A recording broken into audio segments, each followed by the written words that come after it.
रो मत।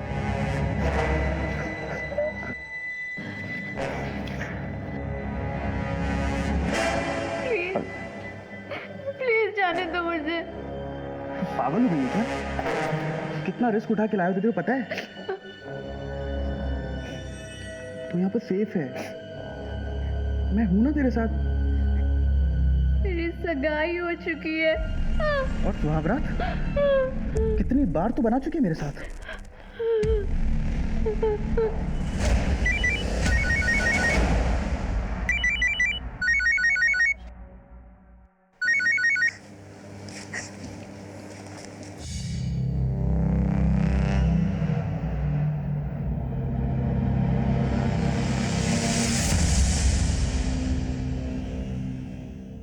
सर, जिन fake number से संगीता की बात हुआ करती थी, बाकी तीनों लड़कियों के कॉल रिकॉर्ड्स में उनमें से कोई भी नंबर नहीं है। यानी तुम्हारे कहने का मतलब है उन फेक नंबर से सिर्फ संगीता की ही बातचीत हुआ करती थी? जी सर, और संगीता के मोबाइल लोकेशन के हिसाब से उसका घर यहाँ आगे संतोष नगर में।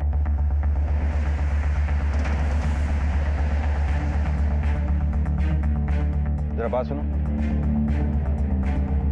इस लड़की का नाम संगीता है, जानते हुए कहाँ रहती है?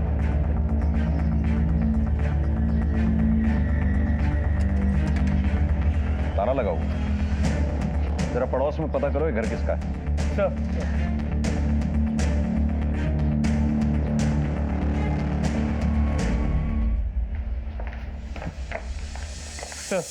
ये घर इनका है। हाँ सर, किराए पे दे रखी है। कौन रहता है यहाँ? एक संगीता नाम की लड़की है। अकेली रहती है या किसी के साथ रहती है? सर, ज्यादातर वो अकेली रहती है, उसका पति कभी कभार आता है। क्या ये है वो आदमी? पता नहीं सर, मेरी एग्रीमेंट की सारी बातें संगीता से हुई थी। एग्रीमेंट लाइए। जी सर। संगीता अपने पति के साथ रहती थी? कैसे हो सकता है? उसने मैं बताया नहीं। जी सर। ये एग्रीमेंट तो श्रीकांत के नाम पे, वो भी 1 महीना पहले हुआ था। तुम पहचानते हो इस आदमी को? उसको मेरा बेटा जानता है। आपका बेटा कहाँ पर? काम के सिलसिले में अजमेर गया था। वो जैसे ही अजमेर से वापस आए उसे थाने लेके आना है। हमें उस आदमी का स्केच बनवाना है जो यहाँ आया जाया करता है। जी सर, अभी के लिए हम ये ले जा रहे हैं। जी सर। अनुज, श्रीकांत ने हमें कहा था कि उसकी अपनी बीवी से अनबन चल रही थी, लेकिन यहाँ एग्रीमेंट श्रीकांत के नाम पे हुआ है जहाँ संगीता रहती थी। कहीं ऐसा तो नहीं है वकील श्रीकांत हमारे साथ कोई दांव पेंच खेल रहा है? दीजिए, हम कर लेंगे।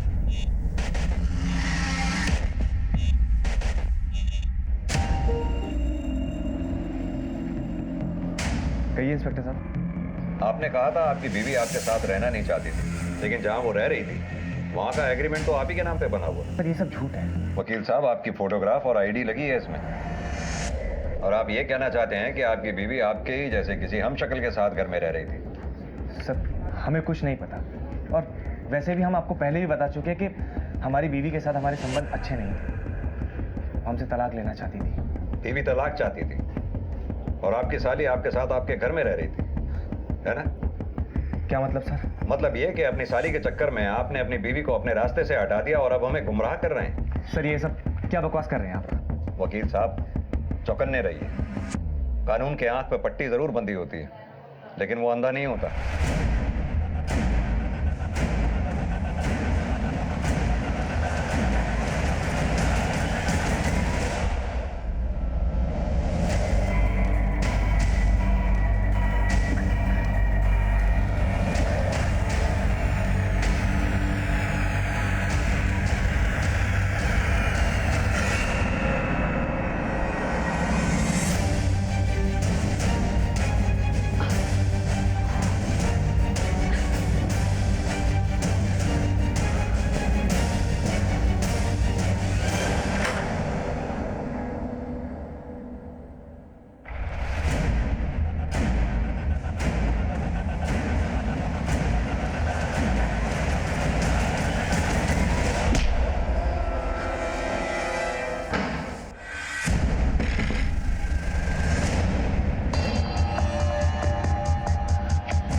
संगीता के नए घर में जिस आदमी को आते हुए देखा गया था, ये उसकी स्केच तैयार हुई है।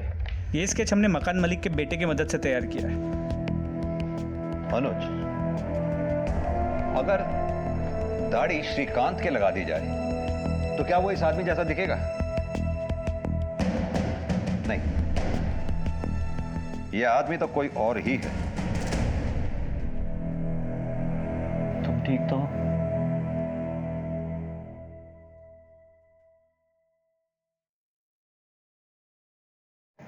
क्या हुआ निशा? मुझे डर लग रहा है राजू।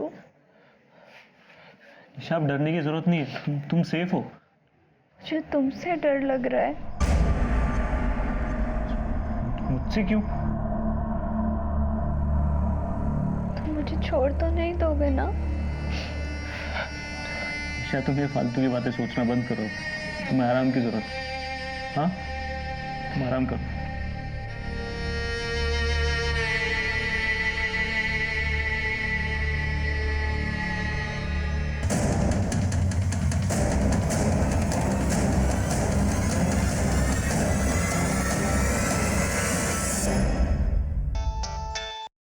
हाँ यादव, बोलो।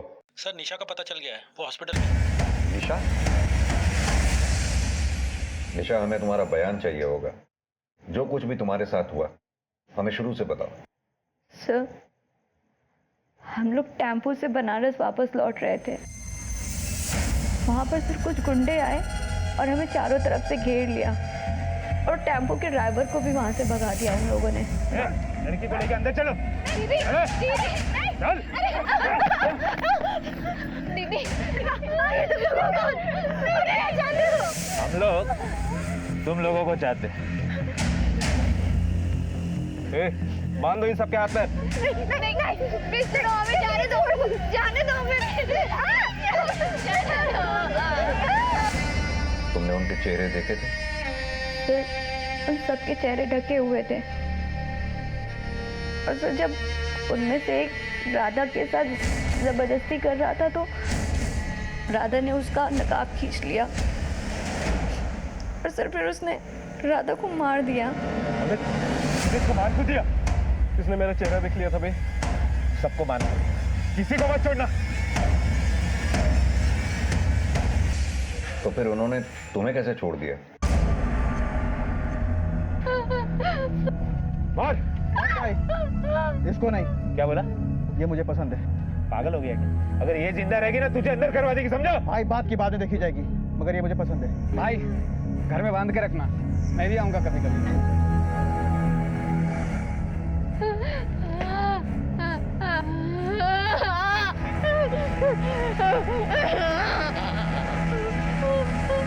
चले। उसने तुम्हें कहाँ छुपा रखा था? छितौना की कोठरी में छिपाया था। एक बात बताओ, वो गुंडे किसी का नाम ले रहे थे? जैसे बिंदा ठाकुर, श्रीकांत, सिद्धार्थ? नहीं सर। अच्छा, जिसने तुम्हें कोठरी में बांध के रखा था उसका स्केच बनवा सकती हो? हाँ सर, और सर मैंने उसे भी देखा था जिसने राधा को। ये तो बहुत अच्छी बात है कि तुम दोनों का स्केच बनवा सकती हो और उसी स्केच के जरिए असली कल्प्रिट तक पहुंच पाएंगे। अनुज, पूरे हादसे से तो यही लगता है वो जो कोई भी थे, संगीता ही टारगेट थी उनके लिए। वो संगीता की जिंदगी को नुकसान पहुंचाना चाहते थे। बाकी लड़कियां इसलिए मारी गईं क्योंकि उन्होंने उनमें से किसी एक गुंडे का चेहरा देख लिया था। ऐसा कौन हो सकता है जो संगीता की जिंदगी लेना चाहता? कुल मिलाकर ये पूरा हादसा संगीता की जिंदगी से जुड़ा हुआ है। निशा, क्या कभी संगीता ने अपनी जिंदगी के बारे में तुमसे कुछ कहा था? नहीं सर, पर सर दीदी 1 महीने से बहुत खुश थी। कह रही थी कि उन्हें उनका प्यार मिल गया है। प्यार? संगीता ने किसी का नाम बताया? निशा के पुलिस को दिए बयान के बाद इतना साफ हो गया था कि अपराधियों का मकसद संगीता को ही टारगेट करना था और उसी के आधार पर पुलिस ने अपनी सूझबूझ से इस केस के सिरे को पकड़ लिया। उनकी मुहिम इतनी खुफिया थी कि खुद उनके मातहत काम करने वालों को भी इसकी कोई भनक नहीं थी, लेकिन अब उनकी मेहनत का फल मिलने का वक्त आ गया।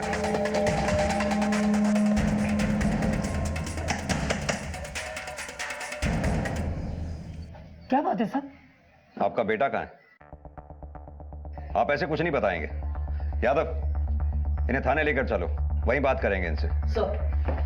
साहब बात क्या वो तो बताइए साहब। आप ऐसा नहीं कर सकते साहब मेरे साथ। हम बहुत कुछ कर सकते हैं। आपकी उम्र का लिहाज कर रहे हैं हम। बैठाओ इन्हें गाड़ी में। साहब गलती क्या है मेरी? साहब ये हो क्या रहा साहब? सीधी तरह से बताइए, आपका बेटा है कहाँ पर? अब ये मत कहिएगा कि बेटा मर चुका है। साहब मुझे कुछ समझ में नहीं आ रहा साहब। आप बस इतना समझ लीजिए कि जब पुलिस आपके पास पहुंच सकती है तो थोड़ी मेहनत करने पे आपके बेटे के पास भी पहुंच सकती है। बेहतर होगा हमारा काम आसान कर दें।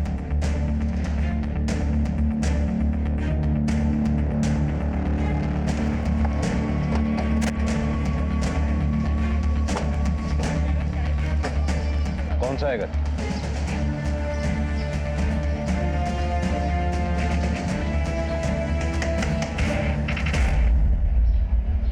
आपके पति घर पे हैं? हाँ।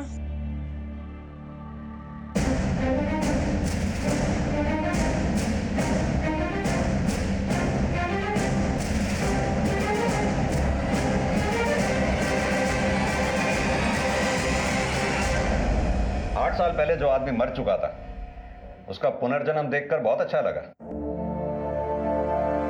सिद्धार्थ वर्मा और सुजीत।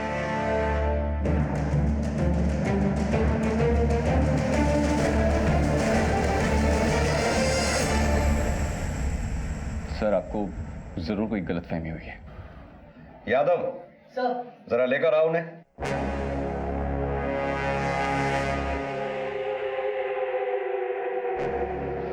पापा। अनुज, आप समझे निशा ने क्या कहा था? दीदी ने बस इतना कहा कि उन्हें उनका पहला प्यार मिल गया है। यह है संगीता का पहला प्यार।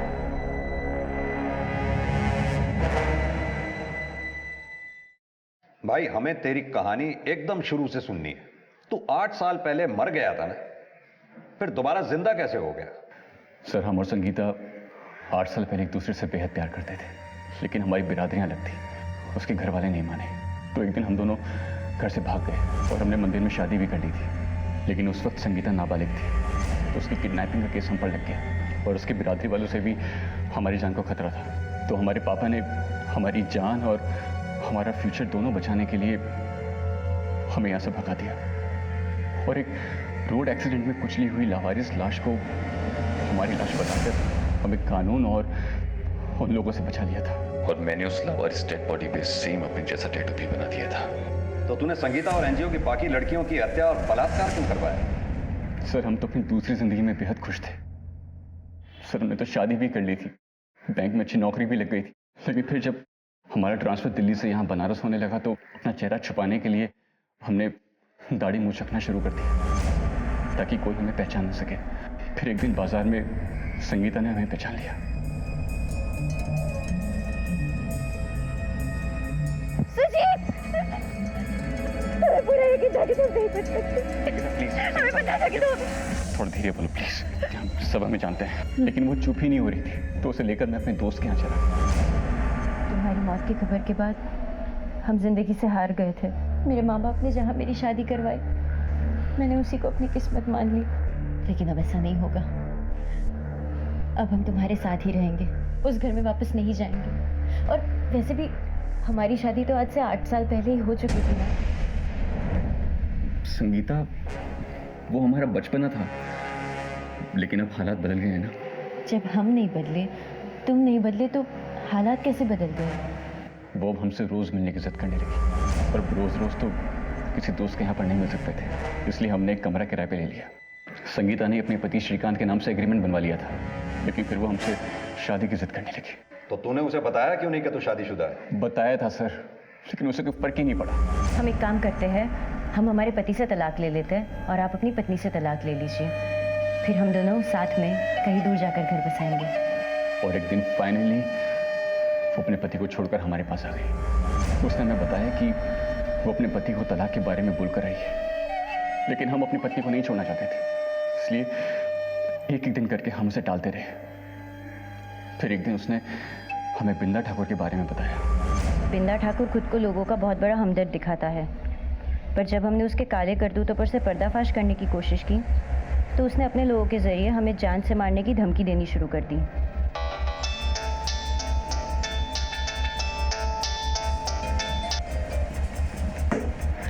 किसका फोन था? किसी का नहीं। तुम्हारी बीवी का फोन था ना? तुमने उसे अब तक हमारे बारे में नहीं बताया। एक काम करते हैं, हम ही उसे बता देते हैं। संगीता प्लीज। उस दिन हम सच में बहुत डर गए। हमें लगा अगर किसी दिन अगर संगीता ने हमारी पत्नी को सब कुछ बता दिया तो हम तो बर्बाद हो जाएंगे, हमारे सारे पुराने राज खुल जाएंगे। हम 2 कश्तियों पर सवारी नहीं कर सकते थे। तब हमें बिंदा ठाकुर की धमकी याद आई। हमने सोचा कि अगर कुछ लोग संगीता पर हमला कर दें तो हमें संगीता से छुटकारा भी मिल जाएगा और वो इल्जाम बिंदा ठाकुर पे जाएगा।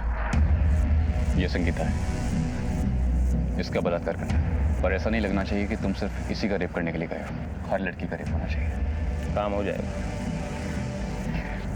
हमें लगा अगर उसकी इज्जत ही लूट जाएगी तो वो शर्म से खुद ही आत्महत्या कर लेगी। हमारा उसे मरवाने का कोई इरादा नहीं था सर, लेकिन हमने जो कुछ भी किया वो सिर्फ अपने परिवार को बचाने के लिए किया सर। कितने सुंदर विचार हैं तेरे। अगर अपने परिवार को बचाने का इतना ही ख्याल होता तो दोबारा संगीता से मिलता ही नहीं, और अगर मिलता भी तो संगीता को अपनी शादी बचाने की सलाह देता। पर तू तो उसका फायदा उठाना चाहता था। दरअसल तेरी प्रेम कहानी में तूने कभी संगीता से प्यार किया ही नहीं, संगीता ने तुझसे प्यार किया। अनुज, मौत का झूठा नाटक रचने के आरोप में इसके बाप को भी गिरफ्तार करो। सड़ेंगे दोनों जेल। फाइनली टेम्पो मिल गया दीदी। दीदी, हमें कल ऑफिस में जाकर इसकी रिपोर्ट करनी होगी। हाँ बिल्कुल, चाहे कोई कुछ भी कहे, हमें अपनी जिम्मेदारी निभानी है।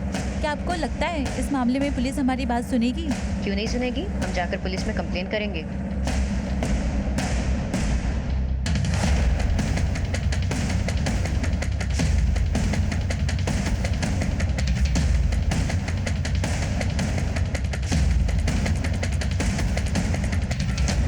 कैसे कैसे लोग हैं ना दीदी। देखो, मामले को सामने लाकर हमें अपनी जिम्मेदारी तो जरूर निभानी है। आगे कानून अपना देख लेगा। अरे दीदी, आप ये बताइए कि आप वो सुबह क्या बता रही थी? सुबह किस बारे में? कुछ प्यार के बारे में था शायद।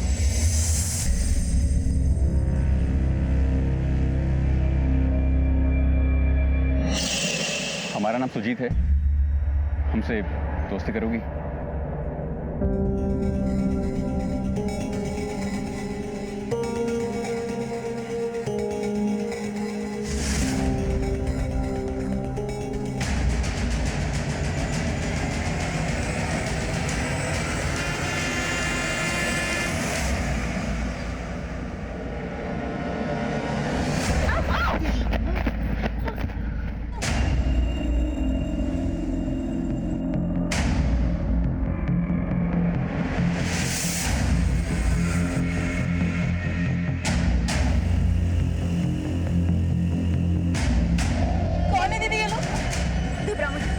हम देखते हैं।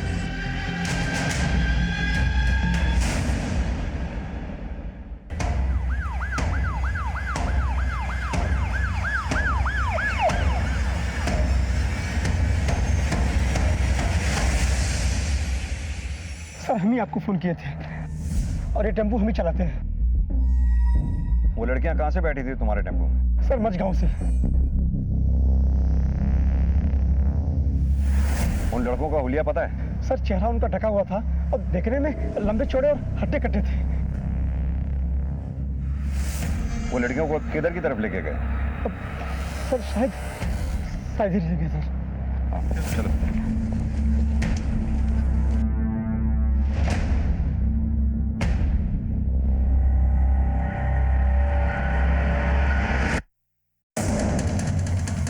तुम कह रहे थे तुम्हारे टेम्पो में 4 लड़कियां चढ़ी हैं। यहाँ तो 3 की ही बॉडीज दिख रही हैं। सर, मेरे टेम्पो में 4 ही लड़कियां चढ़ी थी, मैंने देखा था।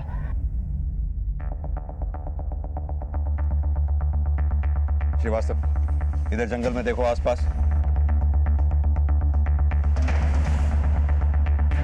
तुम बता रहे थे वो किसी के खिलाफ पुलिस में कंप्लेंट लिखवाने की बात कर रहे थे। सर, वो तो मैंने नहीं सुना, मैंने इतना ही सुना था। क्या आपको लगता है इस मामले में पुलिस हमारी बात सुनेगी? क्यों नहीं सुनेगी? हम जाकर पुलिस में कंप्लेन करेंगे। और तभी अचानक गुंडों ने हमें घेर लिया। अपना रुपया पैसा मोबाइल रख इधर, चुपचाप निकल जाए यहाँ से, वरना तेरा तरबूज फोड़ दूंगा। निकल चल। सर मैं भागा भागा मक्खनपुर के पास गया पीसीओ से आपको फोन करने के लिए। ठीक है, आप बाहर वेट करो, बाद में पूछताछ करते हैं। जी सर। सर, ये लड़कियां शक्ति टू वुमेन के एनजीओ में काम करती थी। एनजीओ में इन्फॉर्म कर दो, इसके डायरेक्टर को थाने बुलाओ। सर, लगता है मरने से पहले काफी हाथापाई हुई। 2 लड़कियों के सर पर चोट है, हो सकता है किसी भारी चीज से मार किया। सर, पर्स में रुपए पैसे तो नहीं मिले। लूट का मामला हो सकता है, चेक करो। कोई मोबाइल वगैरह मिला? नहीं सर, मोबाइल तो नहीं मिला, पर उनका पहचान पत्र मिला। सर आसपास पूरा जंगल छान मारा लेकिन कोई लड़की नहीं मिली। हो सकता है गुंडे उसे उठा के ले गए हो। सर, ये भी हो सकता है कि वो बच के खुद भाग गई हो सकता है। फिलहाल ये बॉडीज पोस्टमार्टम के लिए भेजो। सर,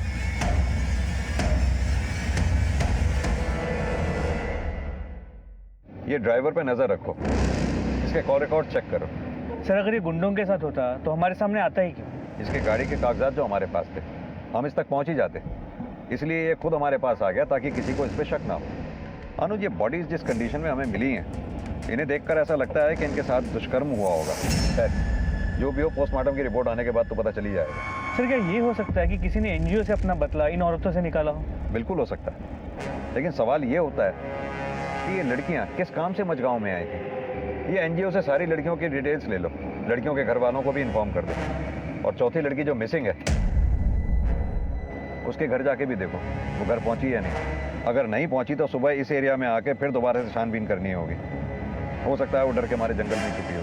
जी सर।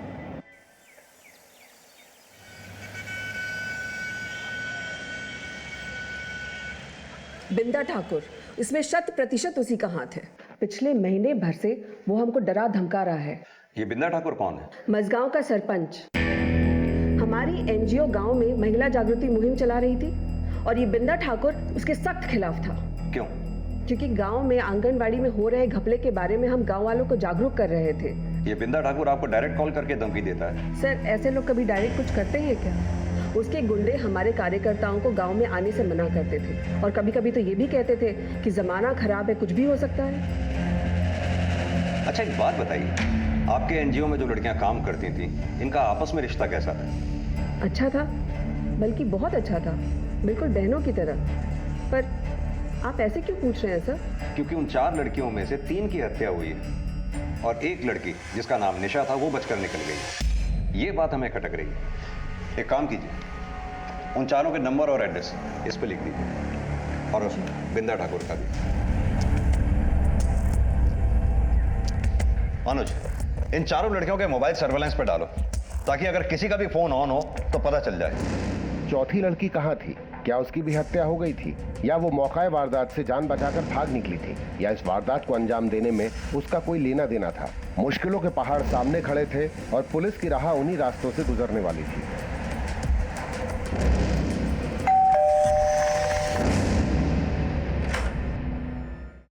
निशा का कुछ पता चला? कहाँ है हमारी बिटिया? हम भी उसी की तलाश में हैं। जल्दी